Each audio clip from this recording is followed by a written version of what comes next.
یہ جو civil hospital کے ساتھ بہت سارے ہاسپٹلز ہیں، ان کے خلاف آج ٹریفک پولیس نے ایکشن سٹارٹ کر دیا ہے، اور آج آپ دیکھیں کہ یہاں پر آپ کو کوئی ایک گاڑی میں رکھنے مجھے نظر آ رہی ہے اور باقی کلیئر ہو گئی۔ اچھا، پرابلم ایکچولی یہاں پہ یہ ہے کہ یہاں پہ بہت دونوں سائڈوں پہ بہت سارے ہاسپٹلز ہیں، لیکن انہوں نے یہاں پر کوئی کار پارکنگ نہیں دی، اور اس کی وجہ سے اگر ٹریفک پولیس اس سائڈ کو کلیئر کر دی ہے تو اس سائڈ پہ وہ پوزیشن ہوتی ہے۔ تو ریکویسٹ یہ ہے کہ جتنے بھی ہاسپٹل ہیں آپ اپنی کار پارکنگ پراپر بنائیں تاکہ روڈ کلیئر ہو اور آپ کو بھی مشکلات نہ ہو اور عوام کو بھی مشکلات نہ ہو۔ وہ جو روڈ ہے اب وہ اسی وجہ سے بلاک ہو گئی کہ آپ کی کار پارکنگ نہیں ہے۔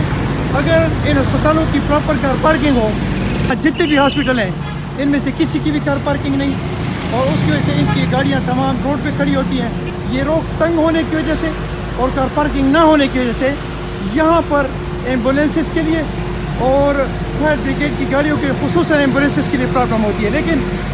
اسپتالوں کی کار پارکنگ نہ ہونے کی وجہ سے یہ سارا سلسلہ بگڑا ہوا نظر آ رہا ہے۔